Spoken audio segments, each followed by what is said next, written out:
Nombre, chapitre 27. Les filles de Tselophshad, fils de Hépher, fils de Galaad, fils de Makir, fils de Manassé, des familles de Manassé, fils de Joseph, et dont les noms étaient Machla, Noah, Ogla, Milka et Tirsta, s'approchèrent et se présentèrent devant Moïse, devant le sacrificateur Éléazar et devant les princes et toute l'assemblée à l'entrée de la tente d'assignation. Elles dirent: Notre père est mort dans le désert. Il n'était pas au milieu de l'assemblée de ceux qui se révoltèrent contre l'Éternel, de l'assemblée de Corée. Mais il est mort pour son péché, et il n'avait point de fils. Pourquoi le nom de notre père serait-il retranché du milieu de sa famille? Parce qu'il n'avait point eu de fils, donne-nous une possession parmi les frères de notre père. Moïse porta la cause devant l'Éternel, et l'Éternel dit à Moïse: Les filles de Tselophshad ont raison.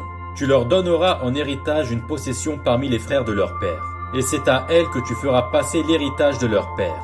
Tu parleras aux enfants d'Israël, et tu diras: Lorsqu'un homme mourra sans laisser de fils, vous ferez passer son héritage à sa fille. S'il n'a point de fille, vous donnerez son héritage à ses frères. S'il n'a point de frères, vous donnerez son héritage aux frères de son père. S'il n'y a point de frères de son père, vous donnerez son héritage aux plus proches parents dans sa famille, et c'est lui qui le possédera. Ce sera pour les enfants d'Israël une loi et un droit, comme l'Éternel l'a ordonné à Moïse.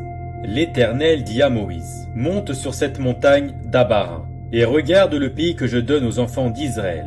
Tu le regarderas, mais toi aussi, tu seras recueilli auprès de ton peuple, comme Aaron, ton frère, a été recueilli, parce que vous avez été rebelles à mon ordre, dans le désert de Tsin, lors de la contestation de l'assemblée, et que vous ne m'avez point sanctifié à leurs yeux à l'occasion des eaux. Ce sont les eaux de contestation, à Kadès, dans le désert de Tsin.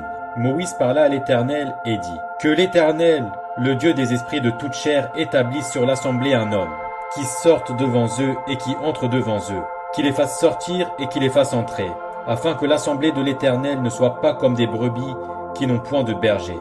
L'Éternel dit à Moïse: Prends Josué, fils de Nun, homme en qui réside l'Esprit, et tu poseras ta main sur lui. Tu le placeras devant le sacrificateur Éléazar et devant toute l'assemblée, et tu lui donneras des ordres sous leurs yeux. Tu le rendras participant de ta dignité, afin que toute l'assemblée des enfants d'Israël l'écoute. Il se présentera devant le sacrificateur Éléazar, qui consultera pour lui le jugement de l'Urim, devant l'Éternel. Et Josué, tous les enfants d'Israël avec lui, et toute l'assemblée sortiront sur l'ordre d'Éléazar et entreront sur son ordre. Moïse fit ce que l'Éternel lui avait ordonné. Il prit Josué et il le plaça devant le sacrificateur Éléazar et devant toute l'assemblée. Il posa ses mains sur lui et lui donna des ordres, comme l'Éternel l'avait dit par Moïse.